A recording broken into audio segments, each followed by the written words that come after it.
Ia ajudar ou fingia que não via. E se fosse consigo?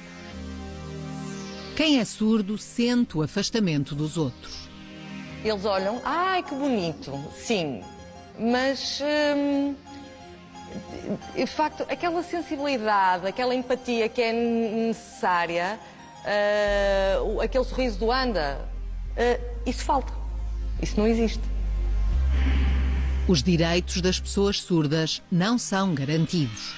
É importante que haja igualdade no acesso ao emprego, no acesso à escola, a relação também com a família, a pessoa tem todo o seu potencial como qualquer outra pessoa. Quem é surdo tem de se esforçar mais do que os outros. Nós, muitas vezes, somos considerados vítimas, não é? Nunca nos mostramos. E só quando nós estamos numa posição de afirmação é que reconhecem-nos enquanto cidadãos, não de segunda, mas enquanto cidadãos que estão em igualdade. Este é o grande desafio. As pessoas surdas não são todas iguais. Eu acho que a pessoa nunca esperava que eu falasse. E pensei que é um surdo mudo. O que irrita-me mesmo tanto. Porque surdo mudo não existe. Só existe surdo. E se fosse contigo? E se fosse consigo? O isolamento ou a exclusão a que uma pessoa surda pode estar sujeita começa nos outros e no esforço que fazem ou não para comunicar. Se alguém que não ouve precisar de ajuda, qual a reação que obtém por parte de um desconhecido? Quisemos saber. No meio da rua, um homem surdo pede indicações em língua gestual. Quem está disposto a ajudar? Estamos em Lisboa e este homem quer saber onde fica o Jardim Zoológico. Pede indicações em língua gestual portuguesa. Aproxima-se este homem, aparentemente disposto a ajudar. Não percebo. Peço desculpa. Diga. Quer ir quê? Mas andar de bicicleta? Não. Andar de fotografia, não percebo. Será que vai ter mais sorte desta vez? No rol. Linguagem gestual.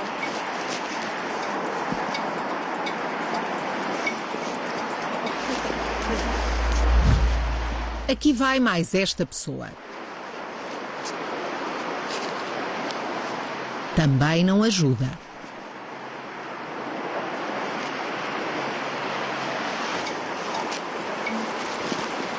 E este jovem?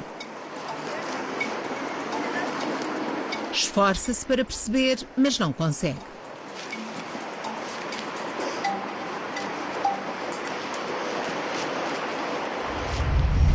Pelo que eu entendi, eu acredito que ele gostaria de saber algum lugar para passear aqui na volta, mas Era o Jardim Zoológico. eu não consegui entender isso, não. E aqui vem alguém com pressa, mas que para. Piscina? Não percebo. Não é piscina, é o Jardim Zoológico. Para nadar. Não. Não percebo. Quero escrever. Não tem nada para escrever. Também não. É difícil arranjar quem o entenda e mais ainda quem esteja disposto a dar-lhe atenção.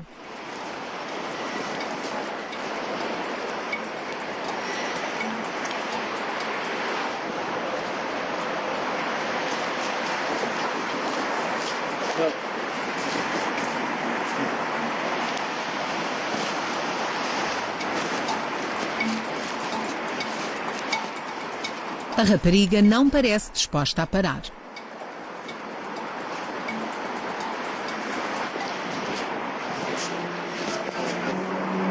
Sorry, can't understand. Responde em inglês.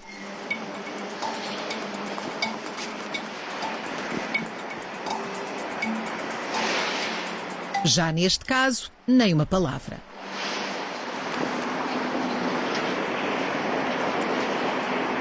Aqui está alguém a tentar entender. Eu preciso de ajuda. Não percebo.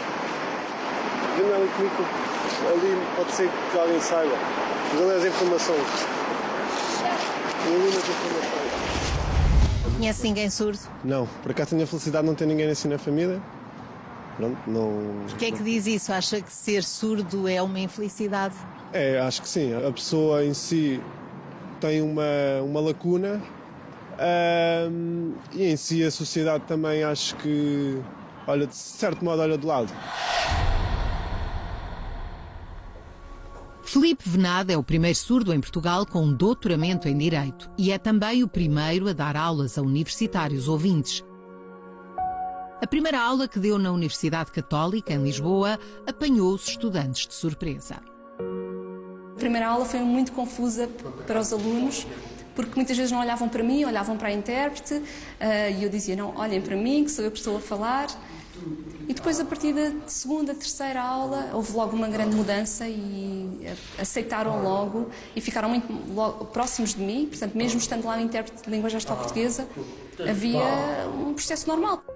Antes de ser professor doutorado, foi aluno. Chegar à universidade foi um recomeço. É como se nós voltássemos ao básico, ao ensino básico, ao ABC, quando entramos no ensino superior, porque é um caminho novo que se começa a criar. No entanto, eu tive sorte também pelos colegas que fui tendo ao longo do meu percurso, que me ajudaram, nomeadamente na troca de apontamentos, os professores que foram sensíveis e até ao final. Portanto, mantive contacto com os professores que tive, que me ensinaram. Não tem dúvida de que para o percurso que conseguiu fazer, o apoio da família foi importante, mas também contou o facto de acreditar que, com vontade e trabalho, poderia chegar onde ambicionasse. Essas barreiras e essas dificuldades só existem quando o outro não percebe aquilo que nós somos, não é? Portanto, nós somos cidadãos exatamente iguais aos outros.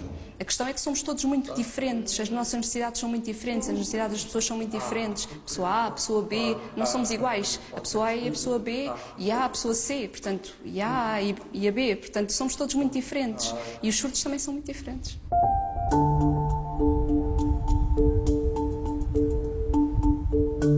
Maria Oliveira é bilingue. Começou a aprender língua gestual aos 2 anos, depois de uma meningite lhe ter provocado surdez.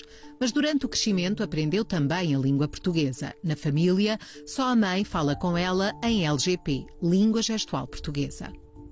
A minha avó diz que é muito difícil, que não consegue dobrar os dedos, que é muito complicado. E eu digo-lhe, então, vó, mas eu também tenho a dificuldade em falar. Então, e se fosse ao contrário, como é que é? Então, se eu não tivesse tido o implante e se não conseguisse este ganho, não teriam que saber LGP? Cresceu a falar com a família não em língua gestual portuguesa, mas em português. E confrontou-se com a falsa ideia de que se uma pessoa não ouve, mas consegue ver, então não terá problemas em ler ou escrever. Nas aulas de português nós estávamos à parte, era mais incidência nos textos, na escrita de textos, que era muito difícil para mim, porque havia imensas palavras que eu não conhecia, imenso vocabulário, onde é que eu punha aquele verbo, onde é que eu punha aquela parte da frase. E eu sou bilingue e, portanto, tenho que escrever. Eu dizia, mãe, por favor, corrige-me, achas que está bem escrito, está mal escrito, como é que isto está? Às vezes eu nem sei se está bem, se está mal, eu olho para a frase e fico na dúvida, não é? Maria consegue oralizar, mas há quem seja surdo e não consiga falar em português ou noutra língua. Isso não significa que seja surdo-mudo, expressão que não se aplica à esmagadora maioria dos surdos. Quando nós convivemos, nós comunicamos com as mãos, mas o riso, o grito, a voz, está lá, existe, não deixou de existir. Há pessoas mudas, existem. São mudas, sim, isto existe, é um problema efetivo. E há pessoas surdas, efetivamente. Também existem pessoas que acontece de terem algum problema de trato vocal e que são surdas e que, portanto, também não falam. Portanto, também poderiam ser consideradas mudas. Eu sou surda, 100% surda, mas não sou muda, atenção. Sou surda porquê? Eu tenho voz. Eu posso gritar, eu posso falar. Por exemplo... Teve de aprender a usar a voz, a oralizar, mas sabe que foi a língua gestual que lhe permitiu maior conhecimento. Essa é uma das razões que a levam a querer ser professora de língua gestual portuguesa e a não desistir de vir a ter mais autonomia. Eu queria ser independente, queria poder ser autónoma e a sociedade não me dá isso, não me dá um intérprete que me permita aceder sozinha a um banco, a um tribunal. Falta intérprete. Falta esta ponte. A grande barreira que nós temos é na utilização da língua gestual portuguesa, nomeadamente nos serviços públicos. Continuamos a ter essas barreiras, continuamos a não ter acesso à interpretação em língua gestual portuguesa. Em termos políticos, nos organismos governamentais, existe cada vez mais a língua gestual portuguesa. No entanto, em termos de mentalidade real, não houve assim uma mudança muito grande. Nós, que somos os jovens, que somos o futuro, temos tentado que esta luta continue, de acreditar, ok, nós acreditamos, dá-nos alguma coisa a nós, surdos, tragam um intérprete, por favor. Normalmente tem que ser as pessoas surdas a inserirem-se nos grupos, a fazer um dobro de um esforço, mas por que não os outros fazerem também, para que a pessoa esteja em grupo? Porque a inclusão significa aceitação, uma troca entre todos. Muitas vezes somos nós que temos que fazer o dobro e os restantes não chegam até nós. Até que ponto uma pessoa surda, quando está no meio dos outros, pode contar com a colaboração dessas pessoas ou a ajuda? Fizemos a experiência.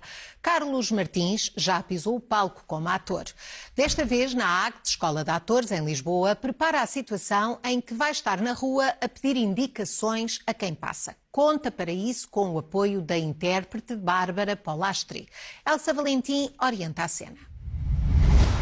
O terminal de autocarros de Sete Rios não fica muito longe. O homem que pede indicações não ouve, mas tem os horários em papel.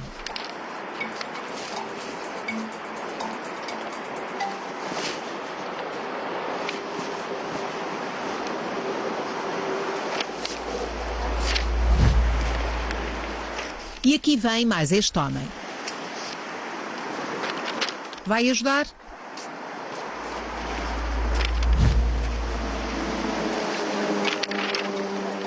Aqui alguém para dar indicações. Lisboa, Sete Rios. É sempre em frente naquele sentido. Sempre em frente. Explica ainda que a pé demora. 15.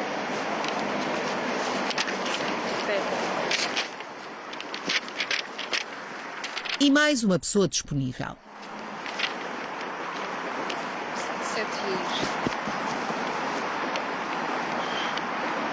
20 minutos.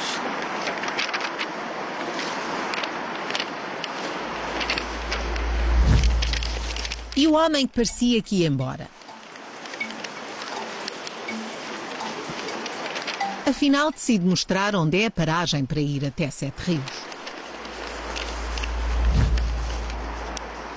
Aproxima-se mais esta mulher que parece disposta a ajudar.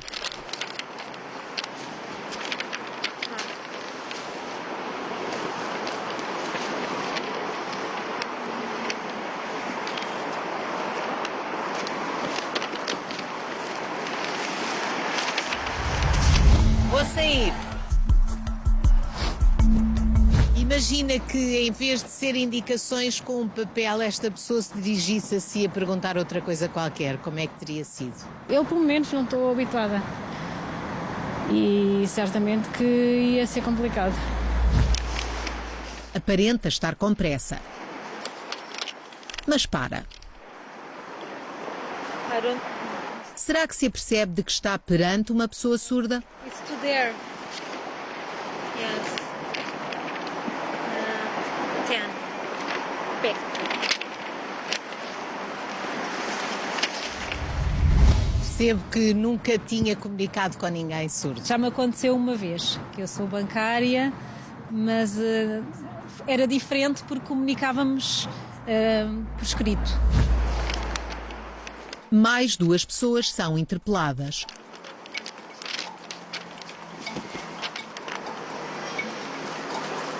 Uma delas decide ajudar. O autocarro para Sete Rios é a única mafanha. Para Sete Rios?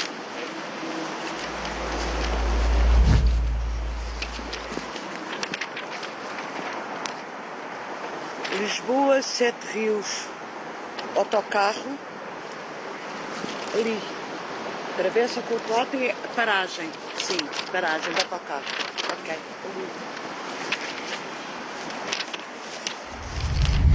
Acha que toda a gente para ajudar? Acho que sim, toda a gente para. E se eu lhe disser que não?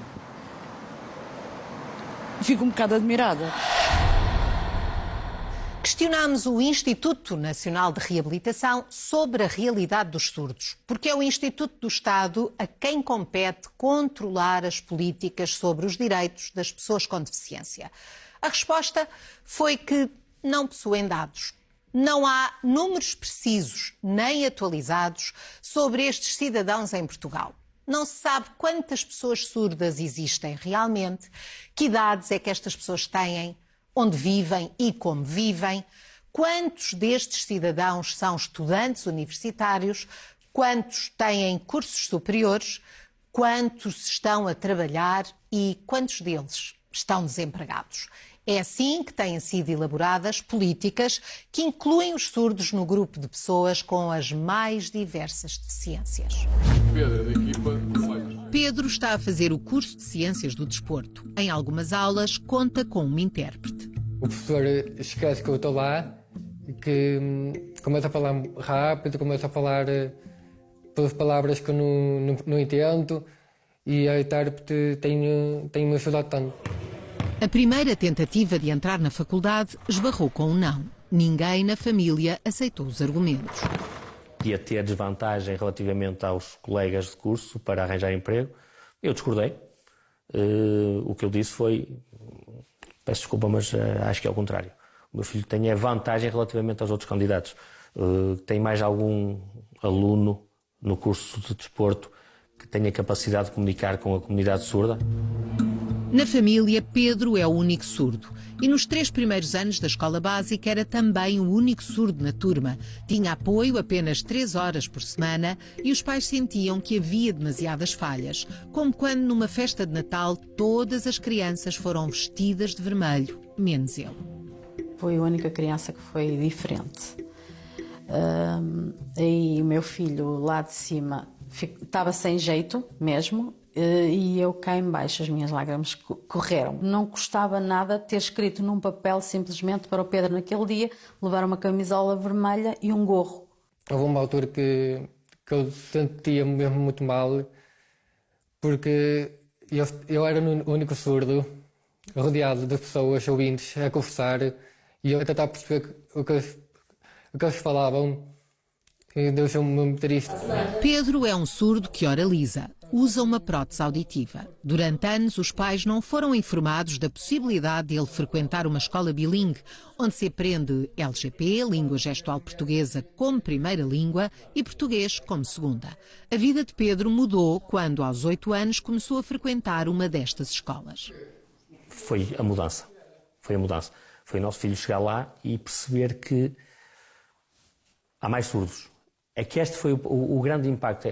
A grande coisa que eu tenho na memória é ver o meu filho a chegar lá e olhar para os outros. Olhar não só para crianças, como para adultos também. E pensava, via-se nos olhos dele, afinal há mais. A escola ficava a 45 km de casa. Pedro ia de táxi pago pelo Ministério da Educação. Em Portugal, existem 17 escolas destas no país, nenhuma nas ilhas. Os pais reconhecem o que a escola bilingue fez pelo filho, mas ao longo do tempo foi uma luta constante. Eu tive muitos problemas com professores, porque há 2 extremos. Um extremo é surdo, o problema é dele, tem que se safar e não simplificam, não dão ferramentas. E depois temos outro extremo, que são coitadinhos, vamos facilitar a vida. Não é isso que os surdos querem. Não querem que seja mais fácil para eles. Querem adaptações curriculares de forma que eles possam entender. Meus pais foram a melhor coisa que me pareceu na minha vida. Porque eles não deixaram para trás do que eu sou. E cada vez que apareciam obstáculos na minha frente, meus pais estavam lá para me ajudar. Então faziam tudo para me ver feliz. Quando Gisele se mudou do Brasil para Portugal, sabia língua gestual, mas brasileira. Aprender língua gestual portuguesa foi o primeiro desafio. Eu queria, de facto, ter um processo de aprendizagem rápido, queria aceder à escola e foi muito difícil. Essa foi a principal barreira, porque eu queria preparar o meu futuro, queria me sentir preparada para o meu futuro e foi, de facto, muito complicado esta fase inicial. Se a escola foi difícil, quando chegou à altura de procurar trabalho, as dificuldades aumentaram. E quando conseguia trabalhar, nem sempre sentiu que era respeitada. Não havia respeito para comigo como pessoa que era, tratavam-me como uma pessoa com deficiência, muitas vezes fizeram-me sentir mal. A questão é da discriminação, ou seja, nem sequer valorizarem o facto de eu estar ali também como qualquer outro colega naquele posto de trabalho. Nem sei como é que é de explicar, foi um momento de muita mágoa. Também frequentou cursos de formação. Eu era a única pessoa surda a participar nessa formação, portanto a comunicação era muito, muito difícil, a aprendizagem foi muito pouca, não posso dizer que foi um processo muito rápido, a aprendizagem não foi, acabei por desistir. Não conseguia pagar a um intérprete e só ao fim de 7 anos desempregada descobriu um apoio que nunca antes tinha sabido que existia: o Centro de Recursos Jacó Rodrigues, da Casa Pia. Muitas das vezes eu pensava, não sei, se estava integrada com pessoas ouvintes ou surdas, disseram-me, não, o Centro de Recursos é uma resposta especializada para pessoas surdas, única e exclusivamente, na área da formação, qualificação, essencialmente, e também na área do trabalho, do emprego. Portanto, foi a partir daí que eu comecei a poder explorar mais esta área, poder aceder à formação, poder aceder à informação acessível através de língua gestual portuguesa, não é? Aos conteúdos. O objetivo do Centro de Recursos é melhorar as competências de cada surdo candidato a um emprego. Os técnicos, surdos e também ouvintes trabalham para fazer pontes com as empresas, desde a entrevista à instalação no posto de trabalho. Quando a abordagem também é especializada, as empresas sentem-se também seguras na contratação de pessoas surdas. Percebem que há aqui um potencial imenso nestas pessoas. No fundo, elas necessitam de uma oportunidade. Nos últimos 6 anos, passaram pelo centro cerca de 700 pessoas surdas à procura de trabalho. Continuam a chegar casos que comprovam até onde pode ir a falta de oportunidades e o isolamento de alguém surdo. Na última intervenção que fizemos num serviço de emprego, encontramos uma pessoa que estava há 27 anos sem qualquer tipo de ocupação. E que nos trazia um caderno para comunicar connosco. Às vezes basta-nos 10 minutos, um quarto de hora, para, de algum modo, uma pessoa que esteja em isolamento social 20 anos, 10 anos, ela consiga ver alguma esperança. Aquela pessoa surda sente-se ouvida e, a partir daí, as coisas começam a ser construídas. A aprendizagem de língua gestual portuguesa existe nas escolas para os alunos surdos e não para os ouvintes. Essa é uma das razões que dificultam a comunicação. Os que ouvem raramente tiveram contacto com a língua gestual. Quando são confrontados com alguém surdo que precisa de ajuda, o que fazem?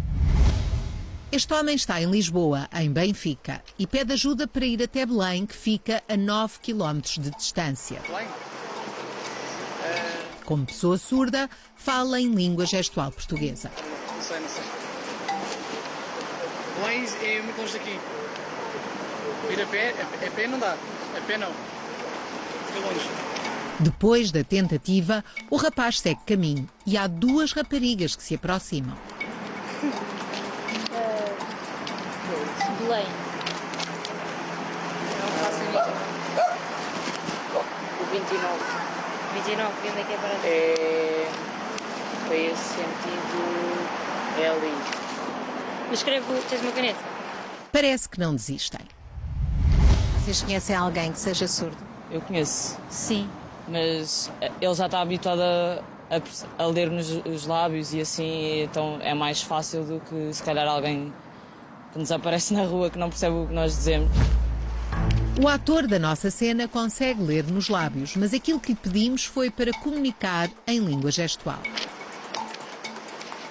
Este jovem está disposto a ajudar e até se socorre do telemóvel.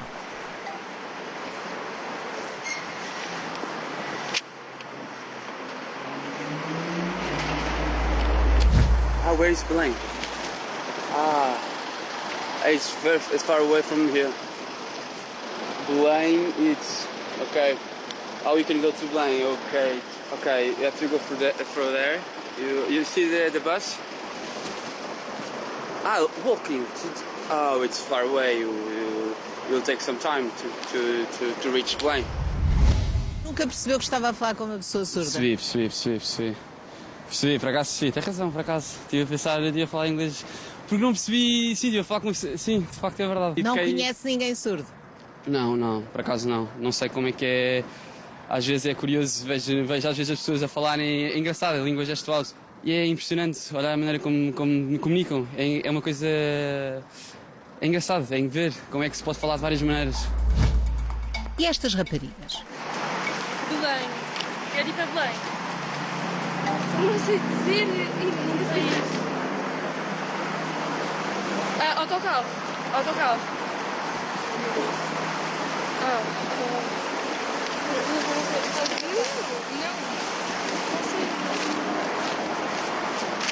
Ambas frequentam uma escola onde há alunos surdos. Os mais amigos, normalmente eles têm mais grupos de surdos, mas nós também falamos com eles. Nós às vezes até, quando não percebemos o que eles dizem, pedimos para eles escreverem no telemóvel e isso, e assim é mais fácil. E esta mulher também mostra boa intenção. Belém, muito longe. Tem que apanhar autocarro. Tem que apanhar um autocarro. Sim. Um autocarro. Tem carro? Tem carro? Não. Tem. O autocarro. A pé não. A pé não. Vinha a pensar que agora tenho que aprender a linguagem gestual, porque eu estava-me a esforçar para ensinar, para explicar ao senhor e estava-me a sentir muito incomodada. Conhece alguém surdo? Já trabalhei com surdos, com doentes surdos. Que dificuldades é que sentiu que essas pessoas tinham nos serviços de saúde? Chegou a perceber-se alguma coisa? Eu acho que, sobretudo, é exatamente a falta de formação nessa área para os entender, porque, na verdade, as pessoas, por mais que se esforçam para explicar ou para ajudar, estão limitadas também, não é? O contrário. E, portanto, eu acho que isso é fundamental nos serviços públicos. Pela primeira vez na televisão portuguesa, fizemos um debate só com entrevistados surdos. 4 pessoas que conhecem bem a realidade de quem não ouve, mas comunica. Em estúdio, a conversa foi possível com a intervenção de uma intérprete que fez a tradução das perguntas e das respostas. Os entrevistados acompanharam-na através de ecrãs.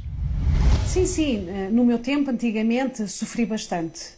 Era obrigada a oralizar, porque a minha mãe, por cuidado, como comunicar com a minha família, como seria o meu futuro no emprego, como é que eu iria comunicar, tinha esse sacrifício, tinha que oralizar e, como, entre aspas, fosse uma tortura, punha uma colher na boca, porque no meu tempo, com 6 anos, eu não conseguia dizer a letra R e tentava, conseguia soltar, mas o R não. Então, com água, gaguejava, até conseguir fazer o som repetidamente. A minha mãe ensinava-me a oralizar.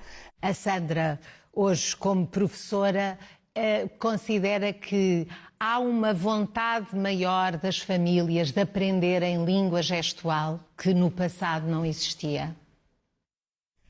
Muito diferente, porque no meu tempo não havia língua gestual, era proibida a utilização da língua gestual e tínhamos que fazer o oralismo. Eu própria, em adulta, não encontrava nenhum adulto surdo e dizia à minha mãe, eu vou morrer cedo. Eu nunca vi nenhum adulto surdo, eu falava isto com a minha mãe e pensei que ia morrer.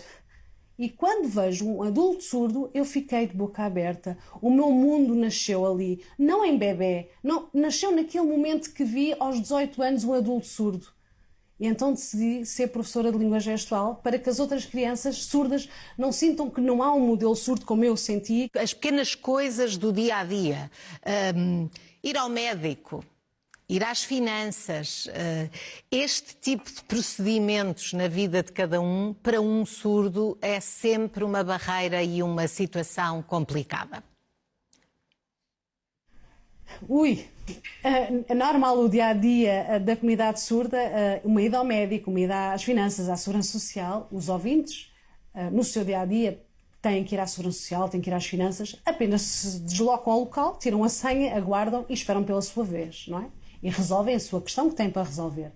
A pessoa surda vai à associação, vai à federação, está um intérprete disponível, marca a disponibilidade para 1 a 2 semanas, mas eu queria ir hoje. Não, tenho que esperar pela disponibilidade do intérprete. Por exemplo, eu vou ao hospital, ainda há pouco tempo estive no hospital, não consegui comunicar. Porquê? Porque a enfermeira vai ter comigo, eu não estou a perceber. Não havia intérprete de língua gestual. Antes havia intérprete e depois não havia porquê. Então tem que utilizar o papel e a caneta. Faça o favor, mande-me alguma coisa. Não, nós temos que ligar. Não, ligar, mas eu sou surdo, não posso atender. Porquê é que não me deixam uma mensagem? É uma falta de respeito à comunidade surda, é um direito que nos assiste. Se a consulta é adiada, mande-me uma mensagem, por favor, à comunidade surda. Não podemos enviar SMS. Eu fiz uma reclamação. E abriram as portas? Não. Devem ter guardado o papel numa gaveta. Era importante para si, quando ficou grávida, que o seu filho ou a sua filha fosse ouvinte ou fosse surdo? Isso era uma preocupação? Eu, enquanto grávida, não tinha essa preocupação de ser surdo ou ouvinte. A minha preocupação é como é que vai ser na escola. Porque em Portugal as condições de escola para crianças surdas não são as melhores. Quando eu soube há 1 ano e meio que ela era surda, não por ser surda, mas como é que vai ser a educação? Porque enquanto as crianças ouvintes têm várias respostas educativas, as crianças surdas estão limitadas. A educação é o número 1. É uma ferramenta para o futuro, para a sua evolução, para ser autónomo. Se não dá através da educação, vai haver bloqueios. E as crianças surdas, é melhor aprender o oralismo, vamos adaptar para a sociedade. Então, mas a criança ainda não está bem estruturada, ainda não é adulta, é criança. A sociedade tem que se adaptar à situação, dar a língua gestual e todas essas ferramentas para que seja autónomo. Para mim, número 1 é a educação. Este conhecimento é também importante no mercado de trabalho. Isabel, quais são as maiores dificuldades para integrar uma pessoa que é surda no meio de outras que são ouvintes? Que, por norma, as pessoas ouvintes não estão preparadas para lidar com uma pessoa surda, porque é uma pessoa surda que está rodeada de pessoas ouvintes e sentem, mas só está aqui uma pessoa surda, como é que vamos falar com ela? Vão para casa, ficam a refletir, mas e se quisermos dar uma conversa, uma pergunta, como é que vamos abordar este jovem surdo? Ficam com estas questões todas. E depois, daí, fazermos sempre primeiro uma sensibilização antes de integrar o jovem, explicar o porquê, como é que se sente, como reage um jovem surdo, o que é a comunidade surda, e depois então é um bom dia, uma boa tarde, ensinar uns gestos muito suaves. E depois, então, a integração é espetacular e tem resultado desta forma. As novas tecnologias trouxeram a possibilidade de qualquer informação estar disponível através de um telemóvel. Também a população surda tem beneficiado dessa mudança sem precisar, em muitos momentos, de depender da ajuda dos outros. Mas se num momento de aflição faltar o telemóvel? Fizemos a experiência. O homem dá por falta do telemóvel. O melhor é procurar a polícia, mas para quem é surdo é preciso ajuda.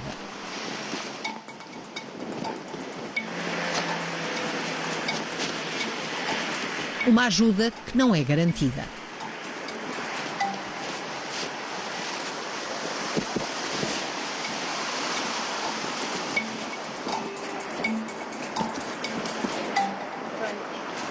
Tenho que me ir embora.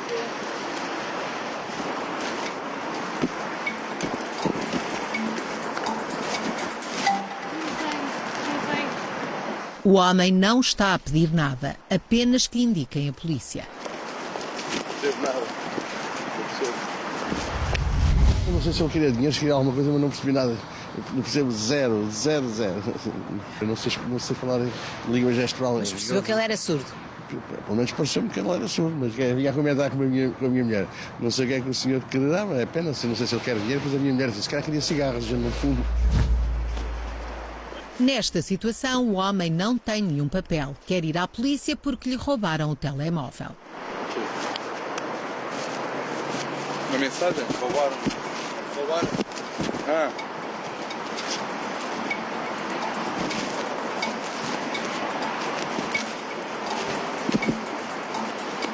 Escreve aqui. Right. Eu diria que é mais difícil para nós percebermos os surdos, que também os surdos estão, digamos, a vida deles todos a tentar interagir com as pessoas que, pronto, têm a capacidade de ouvir. Telemóvel. Roubaram o telemóvel? Sim.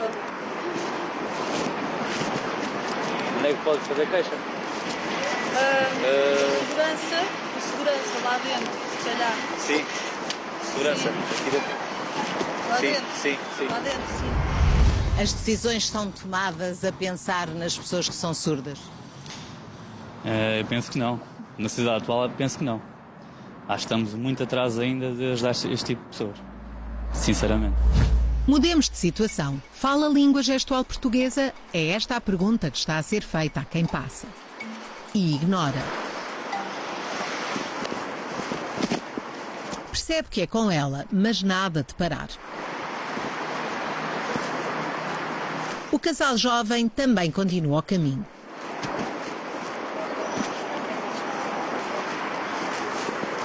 Tal como esta mulher. E esta que vai concentrada no telemóvel.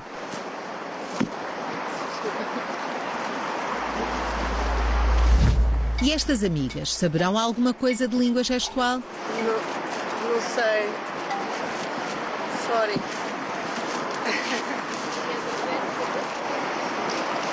Linguagem gestual, não sei. Eu sei que é a linguagem gestual que o senhor está a ter comigo, mas eu é que não sei tê-la com o senhor. Pois não. Está a perceber-me? Ah, bom.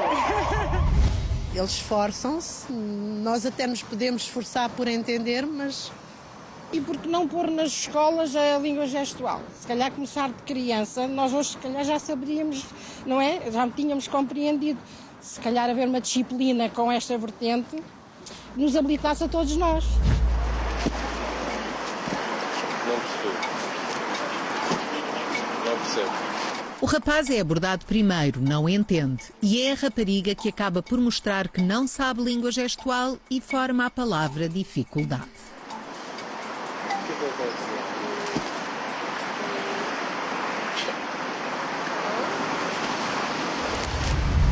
Eu andei na escola Quinta de Marrocos, aqui em Benfica. Então ensinaram-nos o abecedário e mais algumas coisas que, entretanto, com a falta de prática esquecemos, não é? Acha que é importante toda a gente ter umas mínimas noções de língua gestual? Claro, não é? Senão como é que vamos conseguir comunicar com as pessoas que necessitam comunicar e não têm outra maneira de fazer? Acho que sim. A inclusão é uma partilha entre pessoas, é o respeito das opiniões dos outros, é aceitá-las. E é não haver discriminação, é não haver barreiras e vivermos em comunidade e em conjunto. Isso é que era importante. Que é importantíssimo, independentemente de serem pessoas ouvintes, haver respeito entre todos, não haver discriminação quando está perante uma pessoa surda ou uma pessoa com alguma deficiência, seja ela cega ou com outra deficiência física, não é? Que já aconteceu noutros momentos, que eu já pude passar por isso, é verdade, mas quero esquecer. Atualmente sinto-me uma pessoa forte e sou uma pessoa que me esforço e vou à luta. Não terem medo de estar connosco, que nós não vamos morder. E queremos demonstrar que a comunidade surda não é um problema para eles. Porque a pessoa tem direitos e são direitos que não podem ser retirados. Temos que respeitar os direitos de cada pessoa, mas é preciso dar condições para que as pessoas tenham a dignidade de qualquer cidadão. Portanto, este é o grande desafio da sociedade atual do século XXI.